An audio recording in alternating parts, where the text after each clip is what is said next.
Hello, magandang gabi po sa bawat isa. Muli ito po ulit si Brother Jason, ang ito kapagpagisata ng Panginoon sa gabing ito.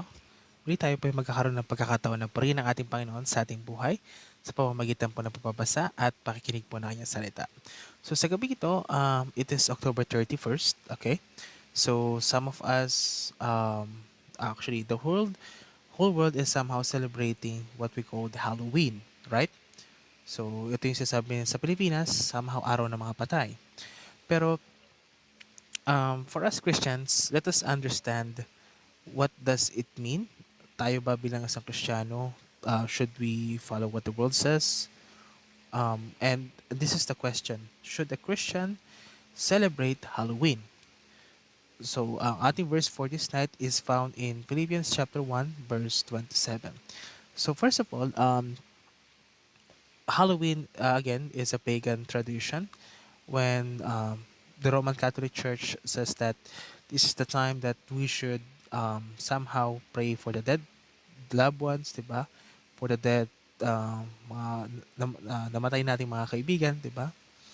So again, let us get right what on our theology because it may seem harmless for us Christian, but the reality is it's not.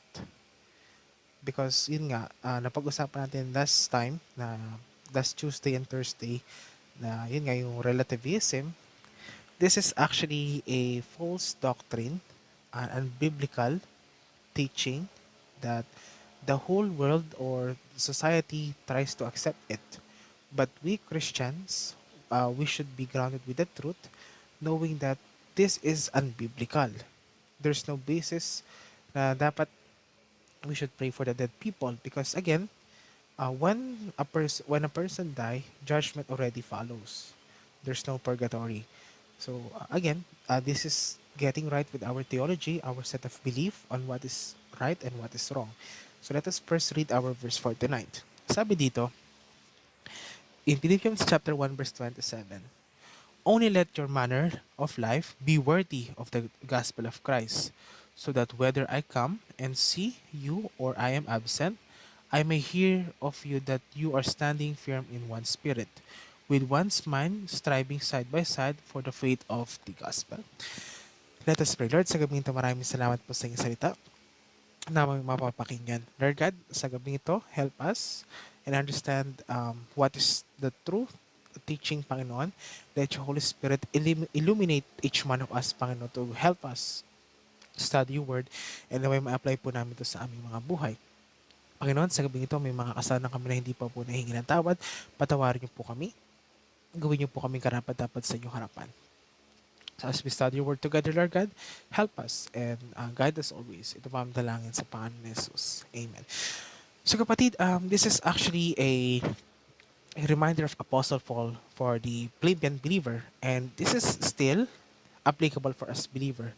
That sabi dito, diba, let your manner of life be worthy of the gospel of Christ, so that whether I come and see you or I am absent, I may hear of that you are standing firm in one spirit, with minds striving side by side for the faith of the gospel. So kumbaga, ang ina-emphasize po dito ni Apostle Pablo is tayo believer and as a church, we must do our best side by side, 'di ba? To help each one of us to grow in faith.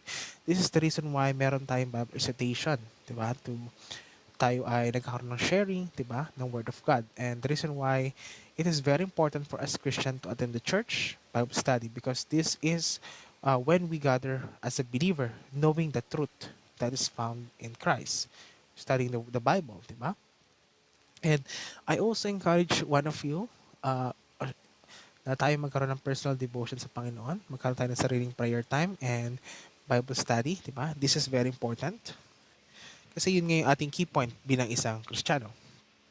Now, let us go back to the question. Sabi dito, should a Christian should celebrate Halloween? Whether or not Christians should celebrate Halloween can be a more controversial topic. Some Christians celebrate Halloween simply by dressing up in a costume and having fun. It seems innocent or harmless, right? But other Christians are equally convinced that Halloween is a satanic holiday established to worship evil spirit and promote darkness and wickedness. So again, we are not here to investigate or talakay natin kung saan ba nanggaling yung Halloween. Pero as I read some of my study research, Halloween is actually a pagan tradition. It is true that Halloween is a worship of evil spirit. This is a satanic holiday. Kumbaga sa ibang tradition, they worship evil spirit, they promote darkness, they practice witchcraft. Yun po yung Halloween sa kanila.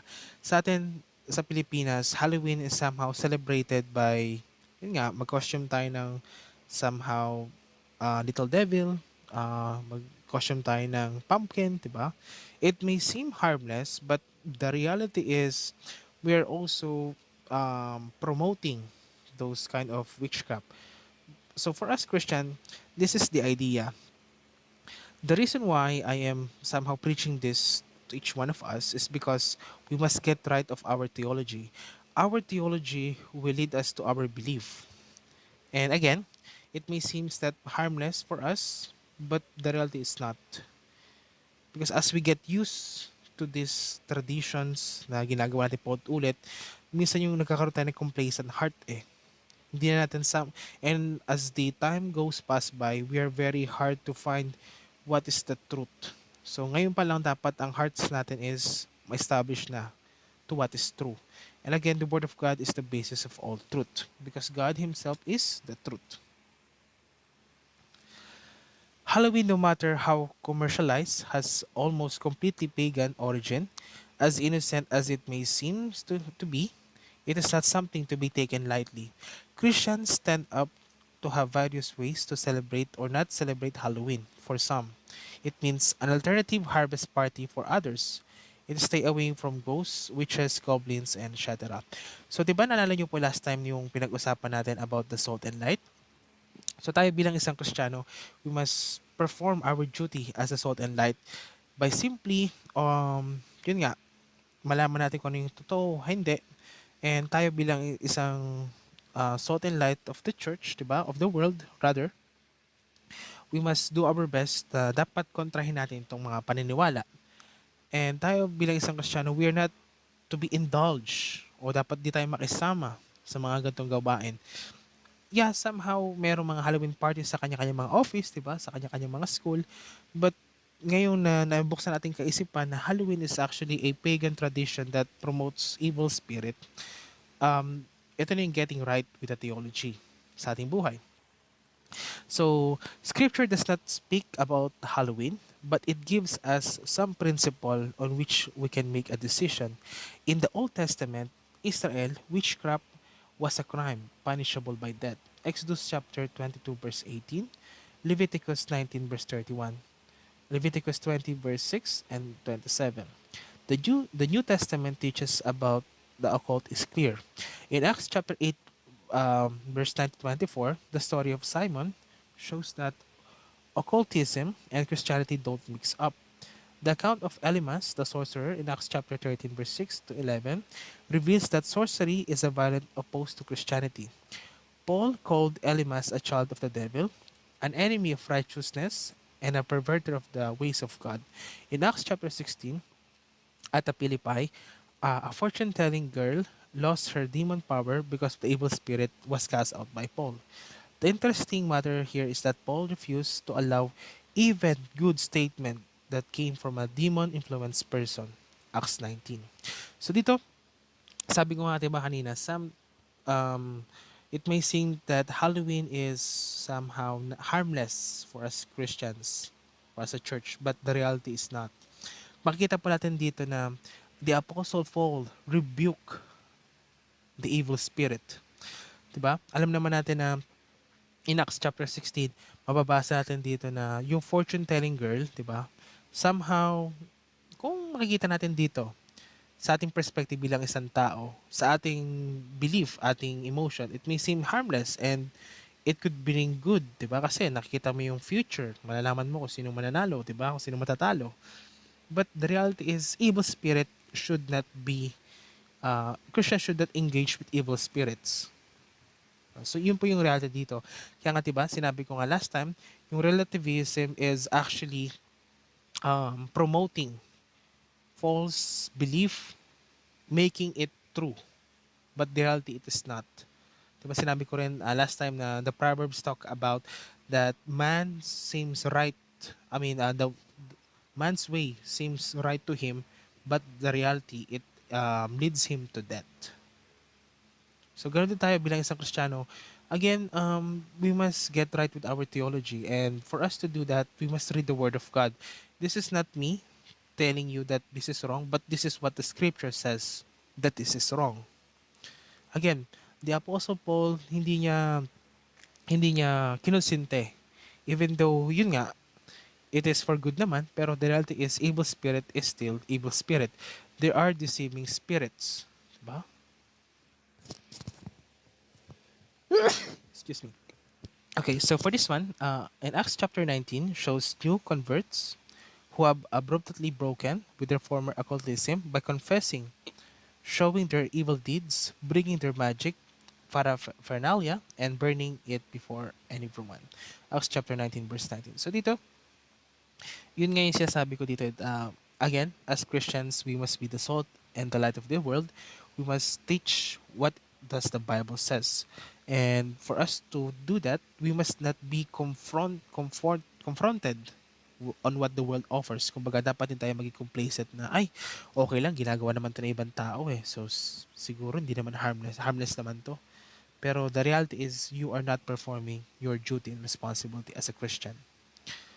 We are not here to condemn people, but we are here to make them realize that this is wrong. This is not based on our emotion. This is not based on our belief. Ba? This is what the Bible says to be true. And we should stand out for the truth. Even though others may reject it, even though if you have to walk alone, it's okay. It is not, we must not be man pleaser, but we should be God pleasers. So, should a Christian celebrate Halloween? Is there anything evil about a Christian dressing up as a princess or cowboy and going around black and asking for a candy? No, there is not. Are these things about Halloween that are anti-Christian and should be avoided? Absolutely. So tayo, again, ang pinaka-emphasize natin dito is yung Philippians chapter 1 verse 27. Sinasabi dito that um, a Christian should be not forgetting about the gospel. Sabi dito, there are many churches that hold harvest festival and incorporate costume but in a godly environment. There are many Christians who hand out tracts to share the gospel along with the Halloween candy. The decision is ultimately ours to make it, but all things we are incorporate the principle of the Romans chapter 14. We can't allow our own convictions about the holiday to cause the division of the body of Christ, nor we can use our freedom to cause others stumble in their faith. We are to do all things to the Lord.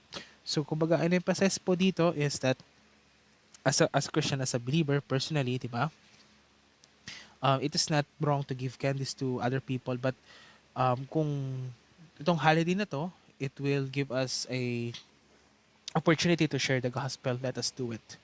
Kung may lalapit sa ating kamag-anak o kaibigan na should and ask us should we celebrate Halloween or let us pray for our dead loved ones. So this is the right time for us Christians to be the light and the salt. Let us make them realize that we are not here to pray for the dead. Okay, we must be concerned about the people who is living, 'di ba? And mamaya makita natin na tayo bilang isang Kristiyano, we are not the ones who's praying for the dead, but rather the dead is praying for us. So baliktad. So ngayon, ang gusto ko lang po-emphasize dito that we Christians, whatever season, whatever kung ano man yung nagaganap ngayon, it must not stop us from being a Christian. It should not stop us from being a church, di ba? We must always honor God in all our ways in our life. And at the same time, we must not cause division sa ibang tao and to stumble their faith. If ang gusto ko na emphasis dito is that for us Christians, we must always glorify God sa buhay natin. Ito na po yung sinasabi ko kanina. What does the Bible says about praying for the dead? Praying for the dead is not biblical concept. Our prayer have no bearing on someone once he or she has died. So, kumbaga, kahit tayo mag-pray ng 24 hours for the dead person, it wala po yung saysay, wala po yung kabuluhan. The reality is that at the point of death, one's eternal destiny is confirmed. Either he is saved through faith in Christ, or it is in heaven, and he experienced rest and joy in the God's presence, or he is in torment in hell. So, ito po yung dapat natin malaman bilang isang Christian. This is our time to perform to be the salt and the light of the world.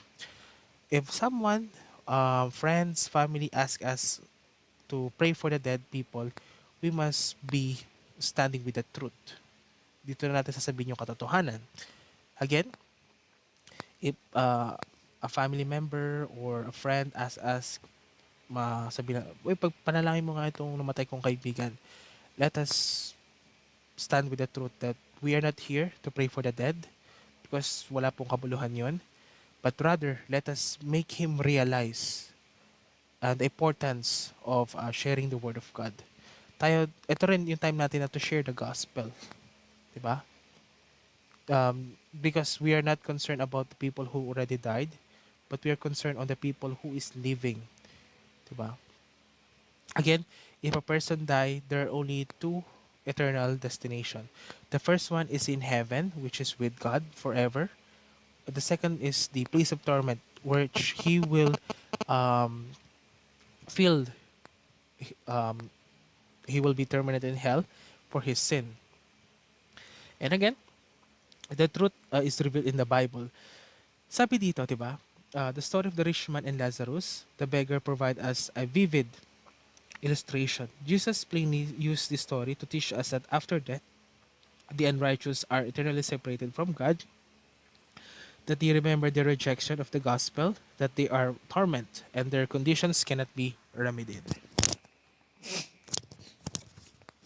Kumaga, sinasabi lang talaga dito na a person who died could no longer be I mean, if a person died, if he is in hell, he cannot go to heaven. If it is in heaven, he cannot go in hell.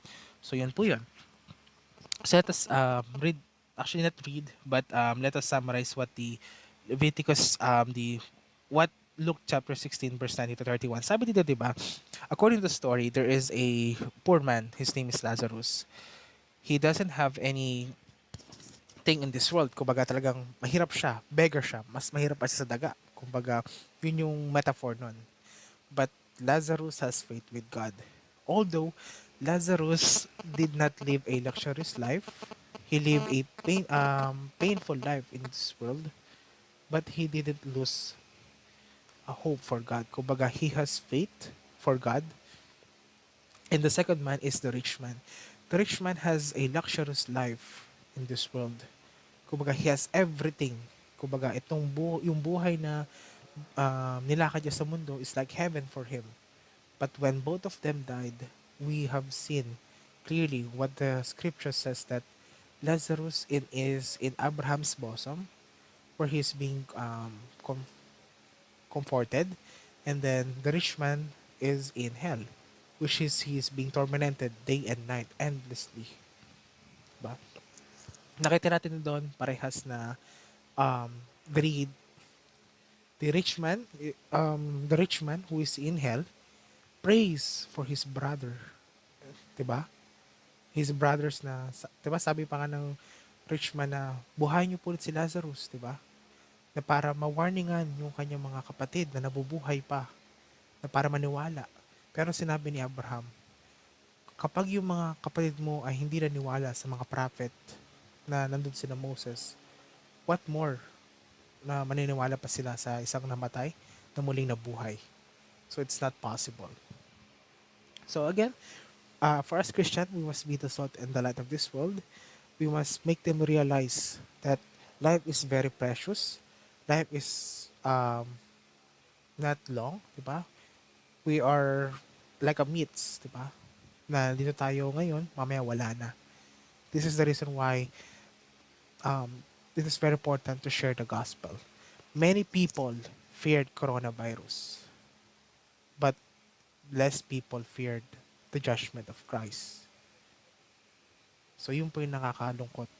na tayo dapat bilang isang Kristiyano, we must share what is the truth.